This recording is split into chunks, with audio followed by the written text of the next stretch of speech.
Okay, hello everyone. Welcome to the second episode of SEO Surgery in India. Well, we are very excited to be here with you all once again and looking forward for another great discussion. Thank you so much for the great response you gave in our first episode, and we are looking forward for a nice feedback once again from you in the second one. And today we have three experts with us who are Pri from Australia. He's Aussie, but right now he's in Indonesia. He's spending good time there. And then we have Dan, who is from the UK. He is technical SEO head at Salt Agency. And then we have Emirhan, who is originally from Turkey, but he's in Germany these days working for Trivago. He's my colleague. Yeah. And yeah, that's about our guest today. And we are planning to do like we did in the first episode. So we have picked three websites. It was very, very tough to pick three websites from the a big list of websites submitted by you guys. But yeah, we somehow managed to pick three of the websites. And yeah, I mean, it was tough ask. And for those whose websites were not picked in the first episode and in this one, I'm sorry about that. Maybe you can try your luck for the second, for the next one. We have 4 more episode coming. So don't lose hope, guys.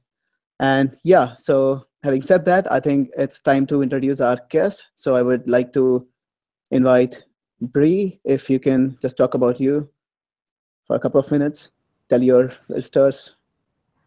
Sure, thanks, Nitin. I'm an SEO. I've got 10 years experience in SEO. I spent 5 years working for myself and then 5 years working in an agency environment for some high-level clients. I've just about a year ago decided to go out on my own again. And so now I'm living in Bali and running an agency from Bali. And at the same time, I'm also putting on a conference called DMSS, which is Digital Marketing Skillshare, which is the International Digital Marketing Conference, which is getting international speakers coming to Bali in the end of October. So that's what I'm focusing on at the moment. So the website for that is dmss.io if you want to check that out. Thank you so much, Pri. Thank you so much for joining us and introducing yourself. And now I would like to request Dan, if you could just give a brief intro. Though a lot of people know about you already, you have been doing webinars with Semrush already, and you are a very known face in the SEO industry. But if you could just give a quick intro about yourself. Thank you, Nitin. So yeah, my name's Dan. I'm part of the senior SEO technical team at Salt Agency in the UK. I've been doing SEO probably for about 6 years now, but fiddling with websites for about 11. Work with a number of high SAS clients and a lot of clients in America as well as all across Europe. So I'm lucky and happy to be here today. Thank you so much, Dan, once again for joining us for this webinar in India, my own country. So I'm happy about it. Thank you so much, Dan. Okay, and now last but not the least, a guest from Turkey. He's originally from Turkey, but yeah, Emir. So Emir, if you could just talk about yourself. Okay, hello everyone. I'm Emir. I'm from Turkey. I worked in agencies mostly. So before Trivago, it was always agencies for me.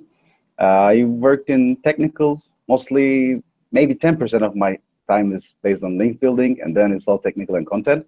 I worked with national and international brands before, so I guess the Turkish Airlines is the only brand that everyone knows, other than the e-commerce sites and tourism sites in Turkey. So I've been in Trivago for 9 months now, and I like it here. And technical SEO is my life, so I've been doing this for 7 years. I did some performance marketing back then, but always returned back to SEO because it's the most fun thing, and it's not the only fulfilling thing that I do. So yeah. Thank you so much, Amir. I think we are sharing a lot of things in common. For example, SEO, technical SEO. Yeah, that's my life as well. I can't imagine my life without technical SEO. And yeah, so thank you so much, everyone. I'm very excited about this episode, and I hope our visitors as well, after hearing from you guys. Yeah. All right, so I think it's time to start. And so before we start, first of all, I would like to thank all of you for showing such a great response and submitting so many websites, and now watching us live. And feel free to ask all the questions you have, and we'll try to answer maximum questions we can. And if you're not able to answer your questions here in this webinar, we'll reply you in the comment section down below. So yeah, So about the website, so we have picked 3 websites today. One is indiashops.com, which is a price comparison portal and affiliate website. So Dan will be talking about that in a while. And then we have jiva.com, Jiva Ayurveda. So Bree will be talking about that. And they have another website, a subdomain website, store.jiva, where they're selling the Ayurvedic products. So Bree will be talking about that as well.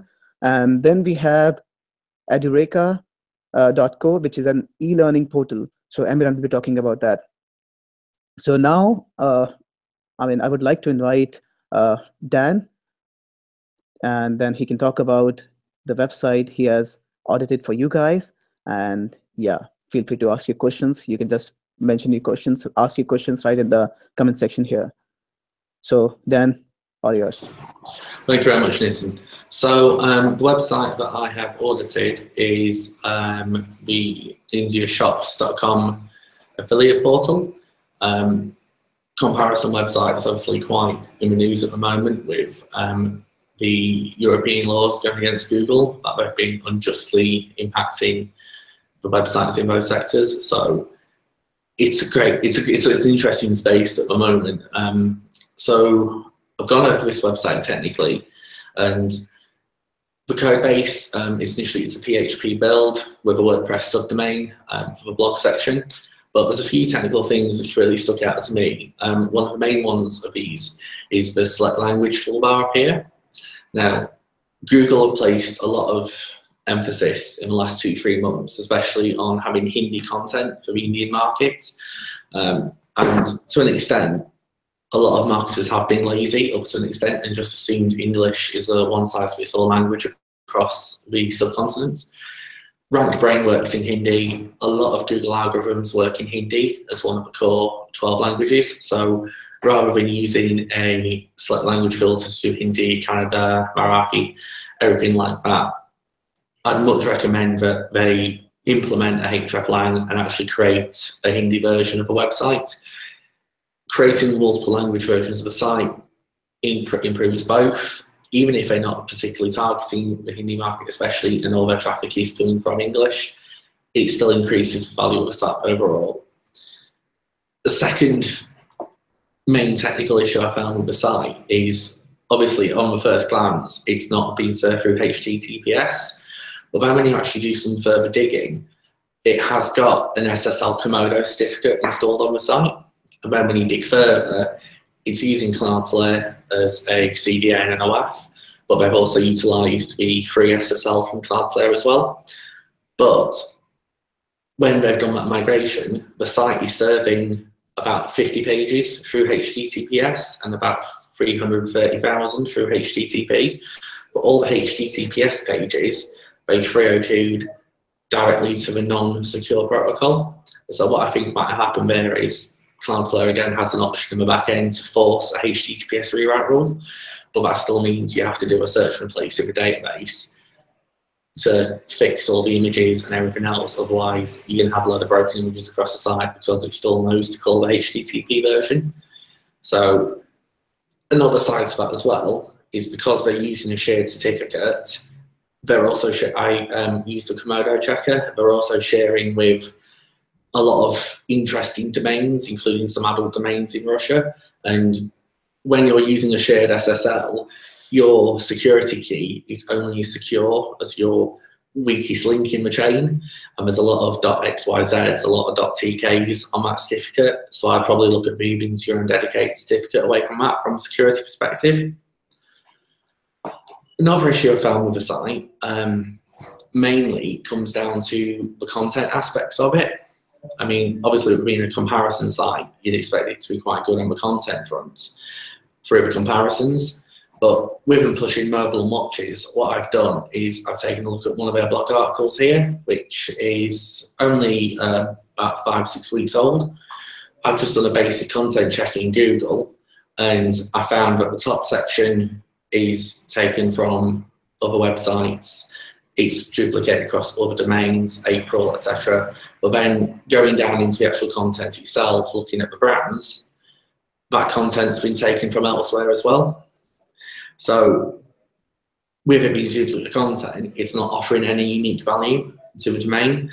So again, with it being a comparison site, and Google have said if people are looking specifically for brands, they'd rather serve a place they can purchase brands or the brand itself. Having that duplicate content, it's creating a glass ceiling for them. Another main issue across this is the content is quite thin across most sites. So obviously for optimizing for price lists, the homepage title tag is clearly optimized for mobile. So whilst they have got these nice things, you've got the add to compare feature, which allows you to do comparison, even then, it's quite thin in terms of content. So there's a little, I mean, even though we know we're comparing a Samsung mobile phone here, there's little things like brand and model not filled in certain areas. So the information isn't 100% there. And looking at other mobile phone comparison sites in the vertical, like gadgets.ndtv, you get nice content, so you get phone versus phone content. And when you click on something like this, you get the full comparison table, you get filters on it, and it allows that direct, because a lot of people, when they're searching for mobile phones, do look for model versus model. You don't tend to go out there and just say newest smartphone, because you're already aware of most of the brands and players in the market. So I would definitely look to try and improve the comparison style content on this side. I mean, they rank quite well in terms of India, over 10,000 keywords, good presence in the US as well. I suspect they're also trying to target the US, because when looking for the backlink profile, they had a .in domain and a .net, .biz domain, which they seem to have migrated in. Again, using 302 redirects, so I'm not sure if that's a permanent thing, but I'm sure they'll know. In terms of comparison, because Google won't send someone directly there if they're looking specifically for a single product, because it would rather show someone the actual product itself. You're going to get more value out of the comparison terms. So when you actually look at the comparison, you get compare headphones India 37. The content isn't geared more towards that. And that's, to be honest, is where I see this vertical and the strengths being in it. Touching back on the backlink profile, had a look through that with one of our members of the offsite team, and it's only got about, well, I say it's got about 350 unique referring domains, but from that, it's got just over 400,000 backlinks, and some of those unique domains are contributing 350,000 links, 50,000 links, and then when you drill down into them, the backlink profile is mostly comment spam, social profile widgets. There isn't any high quality in there, but I think that could be changed by creating the comparison content and creating the user value areas. Other sites will naturally start then linking to the site, and then from there it can start to actually work in its area of price comparison for goods. On the actual homepage itself, it actually does say quite down in this content down here that it's a price comparing concept. So my focus on this site would be, if I was working on it full time, to try and move it towards the comparison angle, and then try and sell in the affiliate links, like click here to buy here as the secondary thing. Because after the Google thread update in February, we know Google dislikes the hard selling affiliates, it dislikes outbrain ads, it dislikes all that sort of stuff being a prominent feature on a site. So that really is the predominant analysis I can really gain from this site. In terms of the code base, with it being PHP, it's quite messy, but it's not the end of the world. We've reverse proxy for subdomain WordPress, that's clean. I'd literally just go out, fix the SSL issues, and move to a dedicated SSL, because the shared certificate, it's only as strong as the wikis link, and there's quite a few interesting links, to say the least, showing that certificate. I'd focus more on the heavy content side and create that user environment, wealth environment, and then use that to outreach for some genuine backlinks. So I'm just seeing the questions come up. One part on page. For me, with that price, so going back to a question from Anka Pandey, my focus would be on that more on the on-page content, because with a comparison site, users want to just directly compare. They want the information quick, they want the information simple. The back end's not going to matter so much, but yeah, it needs to have that front end user value. And the same question is, if I create a website clone with fresh content, will it impact the SEO results?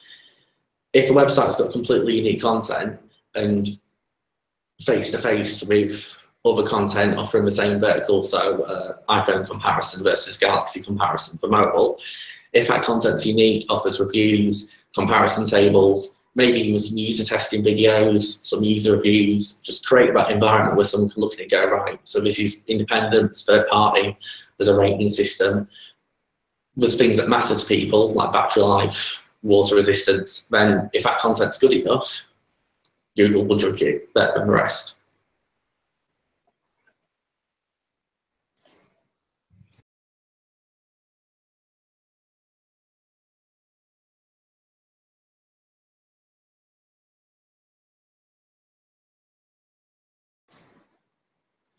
Okay, back to you, Nitin. Yeah, Dan. Well, thank you so much, Dan, for covering a lot of things in the very limited time that was given to you. That was, I mean, really appreciate that. And thank you so much for answering Ankur Pandey's question as well. And we have a couple of more questions. We can go there. And before that, I would like to know views of other experts on this site. So if Amir and Bree wants to talk about the site, then yeah, guys, this is the time. Anyone wants to go about it? Well, I mean, I agree that they need to. I agree with Dan that they should improve the comparison pages. And they can also look at using the bullet points and lists, so they can also grab the position 0. So that's the name, right, for the snippets. So when people search for this phone versus this phone, they can actually have. They might not rank first, but they might have a chance of grabbing the snippet box that Google now uses at the search. So if they have a structured data there, they have bullet points and lists, maybe they can actually get a snippet box and get some rankings there.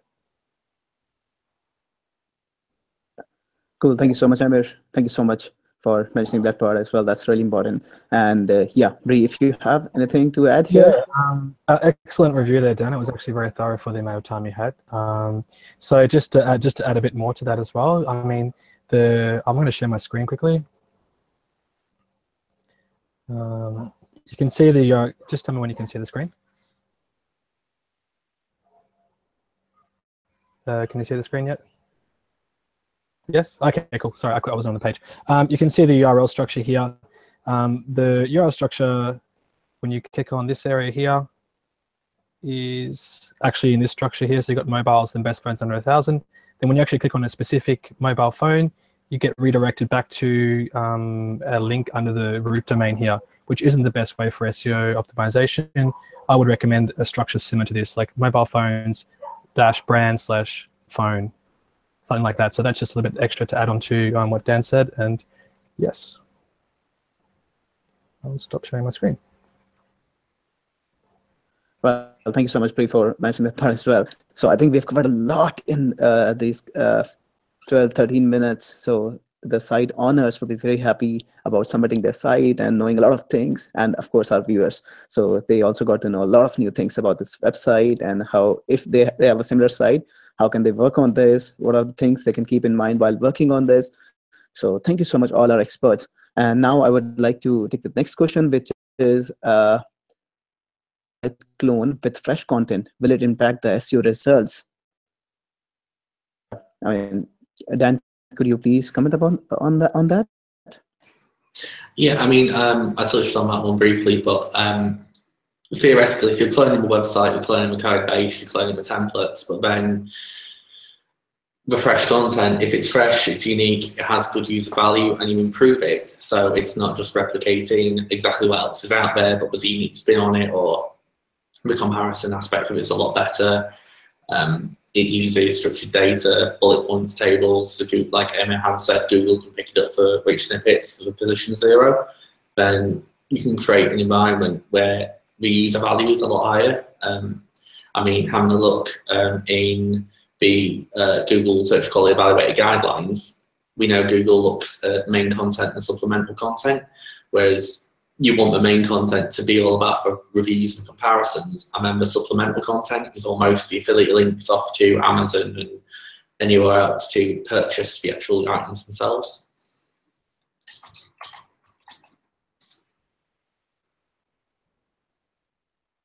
All right. Thank you so much, Dan. Thank you so much for answering that. And then we have a question from India Shops. So the site we just audited. So they're asking, does Google consider different categories on the same domain from e-commerce to loans? So one of you can take that question as well. Dan, would you like to take that? Yeah, sure. I mean, with it being a price comparison site, Google will class it as a YMYL site, so that's a website that will affect your money or your life, especially the loans aspects of it. In terms of how it ranks, it will see the loans market and mobile phones as two completely separate verticals. So people looking for mobile phones, clearly separate markets, people looking for loans, personal loans, etc. So with the loan content and the loan aspects of a site, it would need to contain a lot of hygiene factors. So talking about APR, representative rates, repayment schedules, include the standard, if you don't keep up your repayments, personal issues could be at risk, etc. So it's quite a complex thing, but overall, because it's on the same domain, Google will treat it as a complete ecosystem. So given that it is all price comparison, it all should meet effectively what is an e-commerce site's sort of guidelines, in the sense that there's got to be enough user trust there, and HTTPS is just a part of that Google is confident that the advice being given is completely factual and won't negatively impact the user in that sense. Thank you so much, Dan, for answering another question. And I mean, we covered a lot in first 20 minutes, but and we have so many questions in our comment section, but unfortunately we won't be able to take all of these questions right now because we still have 2 more sites to cover. And yeah, so I'm sorry guys, but you can ask all the questions in the comment section, and then we'll get back to them. And okay, so having said that, I think it's time to move ahead to the second website. So now we'll be talking about Edureka, which is an e-learning portal, and Amir will be talking about that site. So Amir, it's all yours now. Okay, so Edureka is a website that built on online trainings, but they do trainings with, they do live trainings mostly. So it's not like a site that you pay and buy a video bundle. They actually have live webinars with some instructor, telling and interactive trainings. They cover a lot of topics. So I will start with the basics. I will just share my screen now.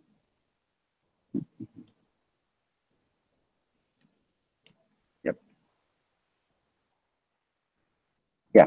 So I will start with the basics. Their robots.txt is, I think, it's pretty old because they have mentions of Alta Vista and Lycos, which is prehistoric now. So they can just remove all of them. They can actually remove most of the disallow rules because most of the folders are not there anymore. So what I will suggest them is just disallow least you can and just allow most of Google to just come and find your site.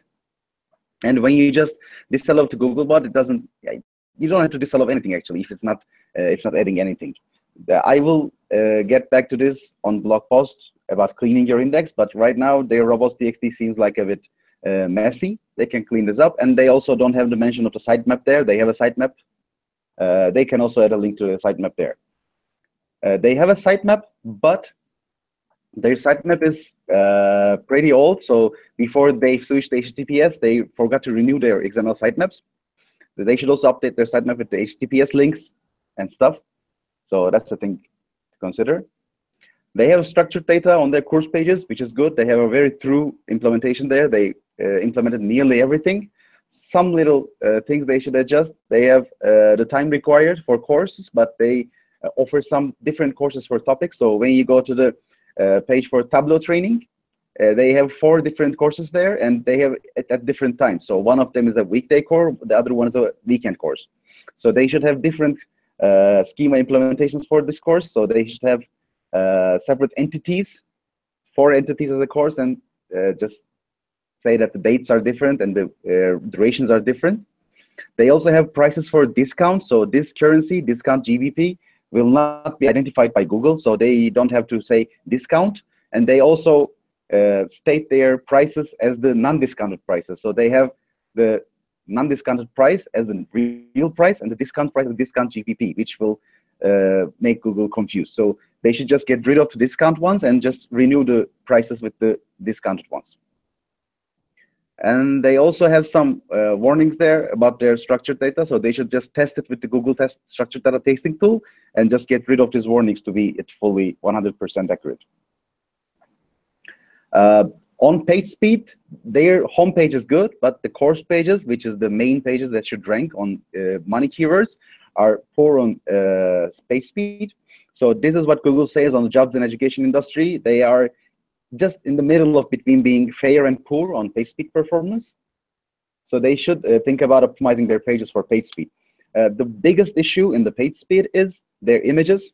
They have some huge images on the website, and they should just resize them and maybe then compress them with a compressor to make it even further. So there's just one image which can get reduced to 1.4 megabyte. So it's a lot of size, and especially they have a responsive website. So when you go onto site in mobile, you still get to download the same image, which is this 1.5 megabyte for one image is a lot, and that's the image of a certificate. So it's a preview of a certificate that you will get at the end of course, which is not that important anyway. So maybe they can just not load it, or maybe use some lazy load or something to get their speed up to below 5 seconds. I think it's a sweet spot they should just aim to hit. And they also have a LinkedIn login there, and LinkedIn's JavaScript is not synchronous, not asynchronous, so it's blocking the render of the page. They already have jQuery on the page, so if they can just include this JavaScript into jQuery to load after the page, it will be fine. They also have some courses that they renamed. So, and I think they have an automated rule: when they rename a course, it just gets redirected, which is pretty good. It gets redirected in 302 though. So if they can get this with 301 redirects, which will be better, and they also delete the UTM tags when they're redirecting. So they should just tweak the rule to not to get rid of the UTMs, carry them, and make redirects in 301. They have some pages that's purely in Ajax. Google is pretty good at Ajax now, but still not that good. So they should always check it with fetch and render. Of course, I don't have access to their search console, but as far as I can see, Google is not able to catch these pages. So they should maybe get some static versions of this, maybe get some snapshots. It's not recommended by Google anymore, but they should just get a workaround for that. Also, they are getting a lot of backlinks. I don't know if these are natural or not. They are getting pretty fast. They're getting up pretty fast. So if this is not natural, they should stop doing that. If they are natural, pretty good, because the distribution of their links are good. I mean, they have brand mentions, money keywords, some compound links. So it looks like it's legit, but they shouldn't be sure of that. Also, the links they are getting are not that good. So maybe they should aim for higher quality links, but less in number. So quality over quantity, because they have links from good domains, but the links they get from these domains are not that authoritative. They also have some no index tags on some pages, which they don't need to. So this is the page that they have the mentions. So they have mentions in the week, in the CI world, so that some publishers mentioned them, which is good, but they don't have to no index these pages, because when Google can follow these links to see the article, and maybe Google missed the mention there. So it's good to have a link to there and have the connection. So final notes, they have some intro videos for every courses, but they're not public. They're just asking for login, but it's an intro video. So it should be public, and it maybe then users will get more into the thing, and they will get more motivated. They don't have to ask login for everything. You have to see the curriculum. If you want to download the curriculum of the courses in PDF, you have to log in. Because you have the curriculum on the page in HTML already, so you don't have to ask for login. And they have a time zone and currency links on every page. Let me just show you that. So here you can change your country, which makes sense because the courses have times, so they want to change the time zone. And you can change the currency to see the prices. And they have the same links here too. But these links are too much anyway, and they're duplicates, so they might get rid of that. And if they are logging them, if they're logging the usage of them. If people are not using these links so much, maybe just convert them to a pop-up overlay or Ajax or something to get rid of and get a cleaner code there, because just repeating them on every page is just not that efficient, maybe. They have a huge blog. They are blogging for several years now, and they have good content there. They have a lot of comments on the posts. Some posts have more than 100 comments, which is good. I mean, engaging. But the deep comments on the blog posts are not getting indexed by Google. And what I mean with that, they use the Discuss plugin on the blog, and the Discuss only shows the top 20 comments. And you have to click load more to see the other ones. So the more comments you have, the older comments just goes down on the page and not get loaded, and Google only sees the top 20 ones then. So maybe you should use a different plugin, or there's a workaround for that. I never used Discuss plugin for comments, so they should look into that and find a way to just make Google index all of their comments, because comments shows how engaged people are with your content, and it's actually an important metric, I think. Also, their blog is huge, so nearly 90% of the site, as page count, 90% of the pages are made up by the blog subfolder. So they should, I think, look at the blog and see how much traction and traffic the content gets and make a cleanup there. They don't have to delete the pages, but maybe no indexing some of them might be good. There are some posts about that which people just cleaned up their website, get rid of 70%, 80% of their content, and actually the site just starts to rank better because you have a bucket of content. But if you only have the best content on your site, even if you have less page, you will rank better. So they should just look into that. And also, they have some subdomains. I think it's from a couple of years ago. They used it and then just left it. So they should just look into the subdomains that they don't use anymore. So they have a copy of the blog at this subdomain, www.atl.eroreca.co. So this is a weird subdomain, but they have a copy of blog there. So, and this is get indexed by Google. I found it from doing a site search. So they should look into that and make their site more cleaner and maybe more light from a content perspective. So, all right, thank you so much. Me. Thank you so much, Amir, for covering a lot of things. I think you can still talk about this website for another couple of hours. Yes. But unfortunately, we have time constraint, very strict time constraint, and we cannot, go ahead with this website. All right, thank you so much, Amir, once again. Okay. So now I would like to request Dan to comment about this website. So a few points maybe you might have missed and then wants to cover. So now it's Dan's turn. Thank you, Nitin. Yeah, I mean, I agree completely with Emirhan in the sense that there's a hell of a lot of blog content there. No indexing a lot of the lower quality ones or a lot of the historic ones would be good. I'd probably no index follow them, just in case there's any backlinks going to them or any other topical relevancy aspects. I mean, I work on a couple of sites in the US where they similarly have about 70% of their content is blog and sport articles for their actual online products. So yeah, we did a similar thing, and after doing a little bit of a cleanup, you do see that obviously Google's hitting the more commercial areas of the site and the areas you want it to hit more because it's got less noise and less pages to go through. But if they clean up the backlink profiles and get higher backlinks, they can command more authority from Google in the sense that we're a bigger site, we deserve to be crawled more, and they can probably increase the crawls. But again, without Google Search Console access, we can't see. I did have a quick look at one of the things you said, and that was with regards to the pages mostly in Ajax. So I'm just going to share my screen. Obviously, we can't do a fetch and render, but I just had a quick look in Google's cache, and typically the cache is picking up okay, and it's actually picking up these items, and obviously with dynamic pricing, and it's also picking up the sticky footer, which is quite rare to see nowadays.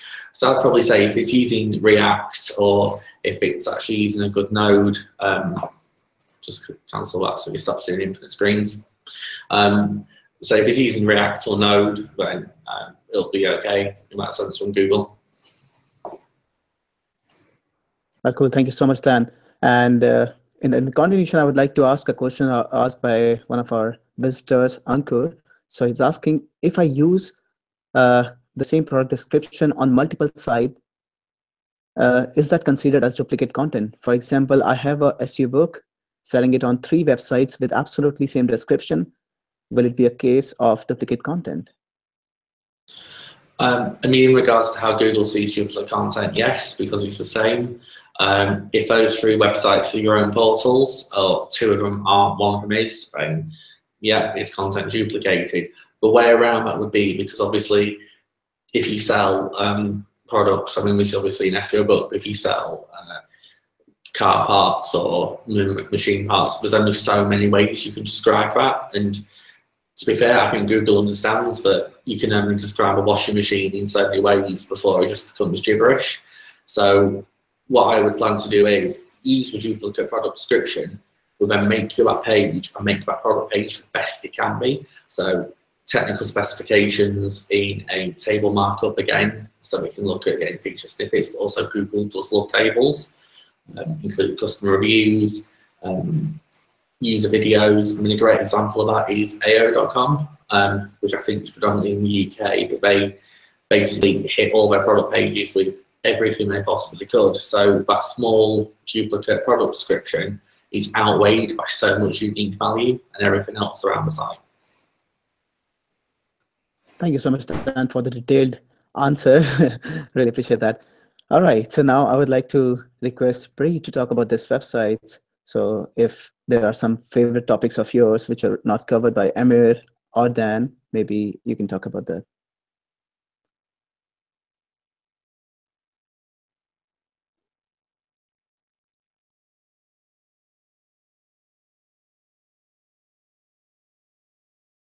Yeah, there. Could you please unmute yourself first? Sorry, yeah, just cut out for a second there.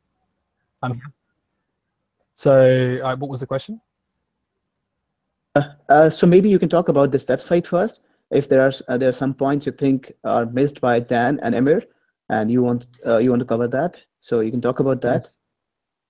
Certainly. So the only thing that I could see just quickly, they did a very good job of being thorough, is just having a Google My Business listing is the only really thing that I saw that just needs to be added there as well. Just a simple win there, quite easy. Yeah. Yeah,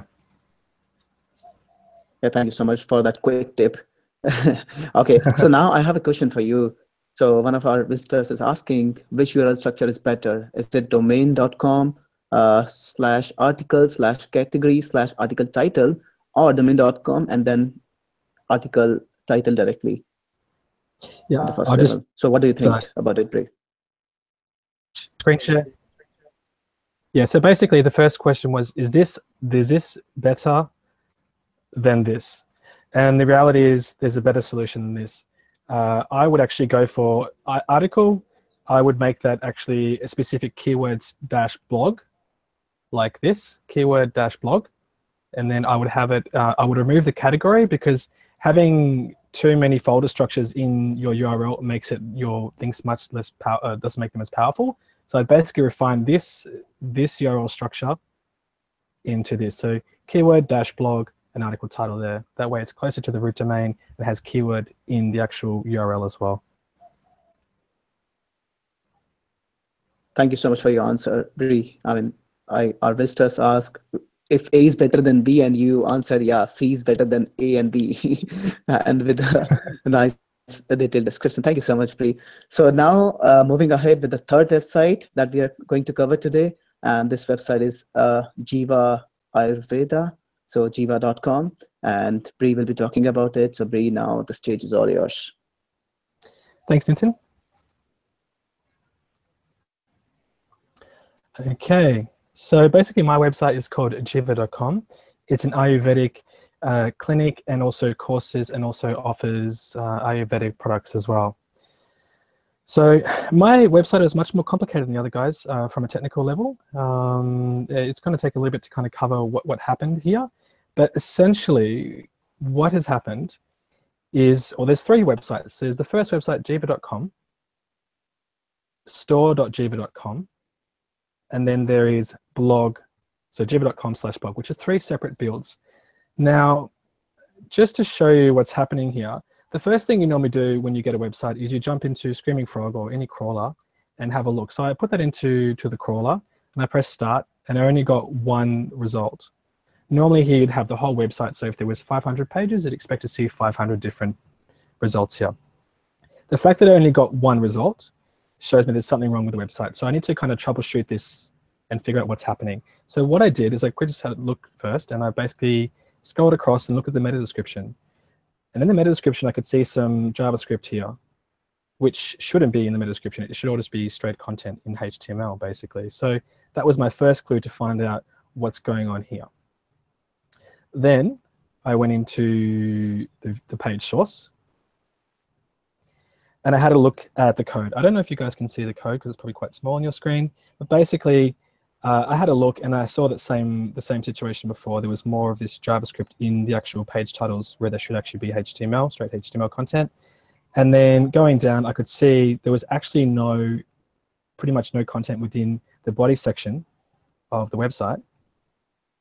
And it was pretty much just all JavaScript and then more JavaScript here. So basically what this means is there's no HTML on the website, which basically Google says it can crawl JavaScript. However, I don't think it does it that often, if it does it at all. And so what it means is most of the stuff on this website hasn't been indexed because it's all JavaScript. Each variation of each of the domains has the same similar problem, but they're all different. They've all been built on different servers. It's a very strange situation here. So moving on from this, this looks more like a dev environment than actually a proper website. And what came to me from this situation was, why would someone do this? And what I think has happened is the people that have built this website basically have copied and pasted the code from another website. And the reason why I found that out, because basically our job is to try to troubleshoot what's actually happening. You can see here, this is one Google Analytics code here, one Universal Analytics code there. And if you scroll down, further down, you'll find another code down here. This is a comment. So my understanding here is that this is a code from another website, and this is probably the original website, which the code was copy and pasted from. And then they basically kind of just use the JavaScript to kind of clean it up a little bit and make a new site. So this is actually quite a serious problem, and it needs to be remedied. So moving back from there, let's assume that we can fix that. What did I find on top of that? So over here, I also found that the blog, so if you look in the top left-hand corner here, you can see that you've got your little padlock sign for your HTTPS. So jiva.com is fine.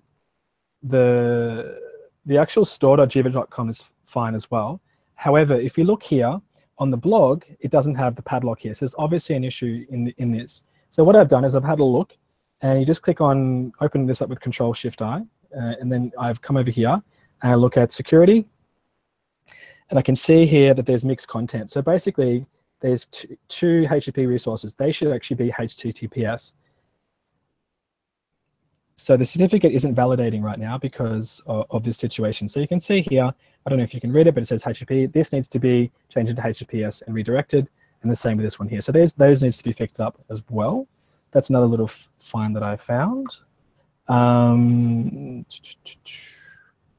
So hypothetically, let's imagine that you've fixed up the crawling errors, you fixed up HTTPS errors. Now we're going on the website.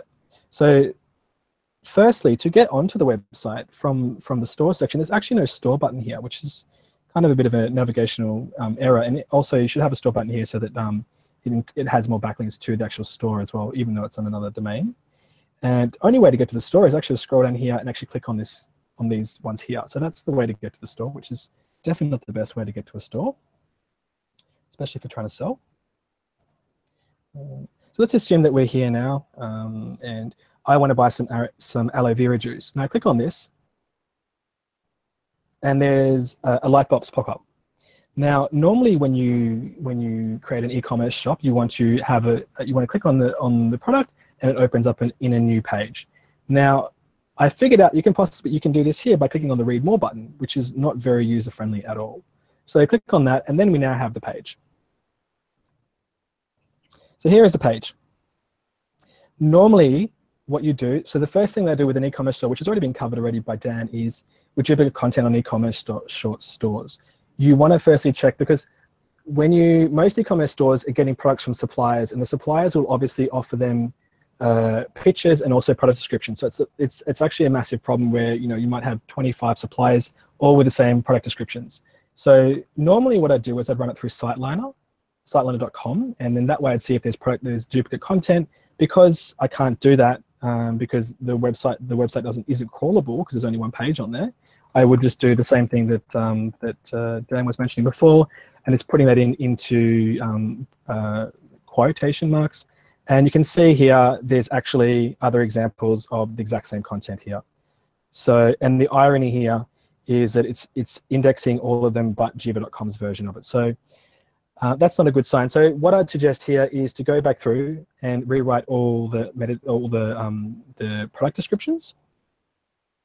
Next thing that I would say too is the page is okay. It could look a bit cleaner. However, I would actually work on an internal linking structure, so that normally the way I work this is I normally go internal link horizontally and then vertically. So I would have a link here from the aloe vera juice page. So now I'd probably have this as Ayurveda products like that. That's how I'd probably have the URL, Ayurveda products, Ayurveda supplements or something like that. And then I actually link from this page here, which we're on now, to this page here. So I just find the word Ayurveda here, like that, and I'd link horizontally this way. Then I'd also, sorry, that's vertically, and then I'd also link horizontally as well. So I'd actually find another product in the same category. So we've got aloe vera juice here, and then if we just come back across to here, I would just pick amla juice. I'm not sure if I'm pronouncing that correctly, and I'd actually link to this page here. So I'd actually link amla juice to aloe vera, and then obviously back up to the page up in the hierarchy as well. So that's the way I'd work that. The other thing is most other things don't look too bad. I mean, there's definitely some room for improvement as far as all the scraping and the crawling issues that we have there. But I think that I'll leave it at that point, because I think I've just done time now. Well, thank you so much, Bree, for covering a lot of things. I think you have already given them next 6 months work. Yeah. So thank you so much, Bree. And now I would like to invite Amir to comment upon this side. So if there's something then that Bree couldn't cover in his very limited time space, maybe you can go for it. Sure. As far as I can see, the guys at Jiva used Angular for the building with the website and the store subdomain. Angular is good, fast for developers. Since it's a Google product, maybe they think that it will be good for Google indexing too, but no, I don't know why, but Google just, Angular and Google search is just different. The heading product, they don't care about each other. So they should maybe look into using something like Prerender.io or an alternative service to create actual HTML snapshots of the pages, because when you try to see the catch of any page on Jiva, it just breaks down and gives an error. So they are getting indexed somehow. So you can do a site search on the subdomains and see the content. But when you want to see the catch of Google, it just gives an error, which is not good. So maybe they should test Prerender.io on some high-performing pages, on some important pages, and see if it affects their SEO traffic, and then go full on with it. Maybe they can test it on store first or something like that. But they really need a snapshot solution, a pre-rendering solution. And other than that, they are using JavaScript for everything because of Angular. And I don't think if they can actually change it to a different infrastructure, that will be better than Prerender. But if they are okay with everything they have now, they should just implement Prerender and go ahead with it. Yeah. Cool. Thank you so much, Amir. So now we have a question from Anand Doriraj. And I think, Amir, if you could answer that. So the question is, what's the best bet in having my meta description being displayed on SERPs? I have a problem with parts of my page content being picked as meta description rather than my meta description tag. So, Amir, if you could answer that. So This is a common problem because Google is now choosing the meta description based on the query. So if the user is searching for a specific keyword that you have on the page already, Google just picks the content and the words around that keyword and just shows this as description. You can get around with that mostly if you know which keywords that people actually use. You can use Search Console for that. Just get the Search Console data for every page. You can actually use Supermetrics or a plugin like that to do this faster. So for every page, get the keywords people actually use to land on that page organically, and then use these keywords in your meta description. So if you have a template for meta description and just fabricate thousands of meta description tags based on this template, Google will probably choose its own. But if you have unique and useful meta descriptions on every page, then you can actually get Google to show them because they're unique and they're useful. So that's the main point of that. Don't avoid using templates. Of course, if you have 5,000 products, you will have to use templates, but at least have versions of templates that's specific for every page. And maybe don't do this for all your pages, but if you have 100 top performing pages, you should have unique descriptions for these pages. Then Google should show it. Well, thank you so much, Amir. Thank you so much for answering that question. And now I would like to request Dan to comment on this website. So probably there are a few points that Pri and Amir couldn't cover because of time constraint again. But I think you're smart enough to utilize your time there and talk about those things. So now it's all yours. Yeah, I mean, looking at the Jiva site, I mean, apologies for dipping in and out. I actually tried to view a cache of the homepage, and the cache just really didn't work, and my Chrome browser just shut down, so I had to do a forced quit and then log in really quickly to get back out. But to be honest with you, Amir and both Brie have really covered it off. If they're going to do anything over the next 6 months, it's get a pre-rendered solution, get a server-side rendering solution, maybe look to use React and create a node CMS, just deliver it by Phantom, just find a way to get that content delivered in HTML format, and they can still build in Angular, but yeah, it's not search friendly. And to be honest, I've never seen a Google cache do that ever. I've never had one close down my browser, so yeah, I think that's their biggest challenge, and to me that'd be the focus. Cool, thank you so much, Dan. So now, I mean, we are on time, and we are done with all 3 website audits, and we have so many questions coming up, but there is one question specifically for Dan from India Shops. So now, as we are done with all the websites, so we can probably answer that question quickly. And that question is really interesting. So a lot of people have been asking this question to me. So I think we can talk about that question. So India Shops is saying, thank you so much, Dan. That audit was amazing. Now the question starts. So we have 30 million products so far. Google has indexed 5 million in 2 years with per day average crawl rate of 700,000. Looks like only recrawl. Is it advised to no index product detail pages and just let Google index important and listing pages? Please let us know. So Dan, this question is for you. Yeah, I mean, it all boils down to what your actual value landing pages are. 30 million is a lot of URLs, even if it's some really big sites, that's a lot. So potentially no index following some of the older product pages can try and bring that down. So you're mainly focusing on category or comparison pages. So going back to the example I gave, like iPhone 7 versus Galaxy, Samsung S8, whatever. Having those primary landing pages and pushing users to them, then to go on to click on affiliate links, click on everything else on there, that can vastly reduce number of URLs. But 30 million that's a really big amount. So probably one of the best, I mean, the sitemap, when I put that into Screaming Frog, it returns 0 URLs, despite the fact there was a sitemap there. So I'd look into configuration of that. I'd look at doing some speciality sitemaps. So having a speciality sitemap for mobile categories, for TVs, for tablets, and working on that way, and just trying to get users to call them. But the other side of that as well is, with a better backlink profile and more gravitas and brand online, Google does naturally associate that and crawls the site more because it sees it as having more value. So you can get your crawl rate up and optimize that way quite a bit more. All right, cool. Thank you so much, Dan. So now I think we can take one last question, which is from my namesake, who's asking, suppose I have 1,000 similar products with different features on our website, but with same content. Possible to update content for individual products? How can I resolve this issue? So I would request. Okay, so the answer is you firstly look at which products. I mean, the best, you can actually get content creators that actually make dynamically generated content for each of those pages and have 10,000 kind of unique pages. However, I would look at it differently. I would look at it like, how much is it worth to put content on a page? Is it $5 or $10 for a piece of content? And will that content convert better than dynamically generated content? Of course it will. So of course you're looking at making more revenue than $10 per page, $10 per product.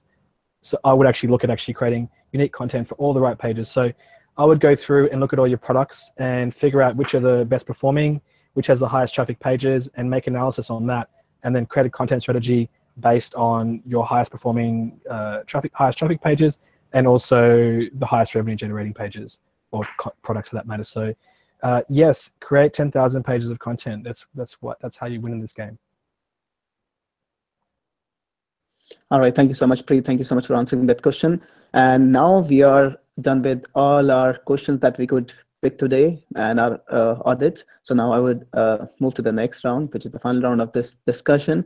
So I would request each one of our experts to talk about their key takeaways from the day, and then they can also talk about their like how can our visitors reach them if they want, for example, their Twitter handle, if they're comfortable with Twitter or LinkedIn or Facebook, or even if they want to share their number for WhatsApp. It's up to them. So I'll start with Dan. Thank you, Nitin. I mean, my key takeaway from today, and it's something I've been advising a lot of my clients who have global audiences to do, is focus on the native Indian languages. So Google is at the moment crying and screaming out for content in Hindi, in Punjabi, in Kannada, in Marathi. It wants content in those languages, and it sees India as being obviously the biggest growth area for internet penetration, smartphone penetration, and moving on to that sort of aspect and having a hreflang, you've got English version and a Hindi version, I think will only put you ahead of the curve in where Google's wanting the market to go, and will definitely benefit you in now as well as long term.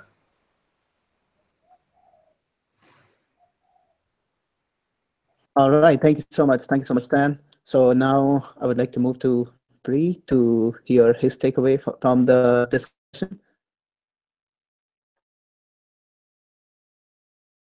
Bree, you're still on mute. So could you please unmute yourself first so that our visitors can hear you?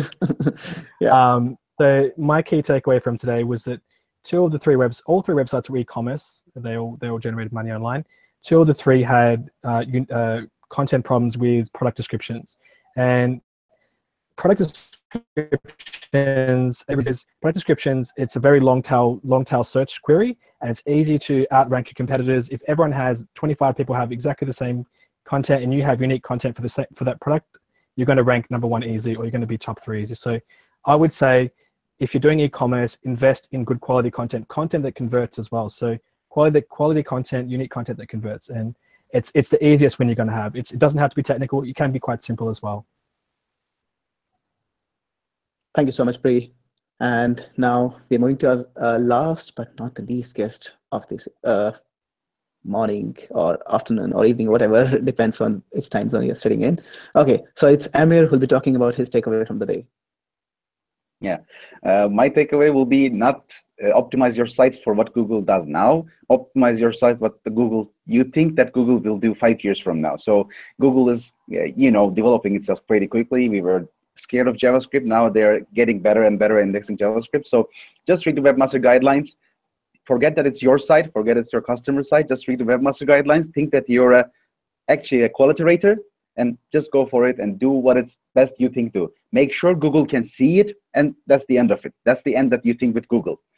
Make sure that Google can see it. Then just be a user and make sure that your site is useful, well-structured, and easily usable. And because you don't want to bury your content too deep, you don't want to create unuseful or unnecessary content, make sure your site is light, fast, useful, and Google can see it. And that's the end of our job, actually.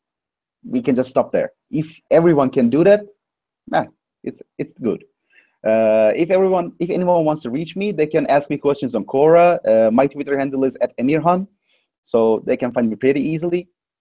And have a good day, everyone, or good night.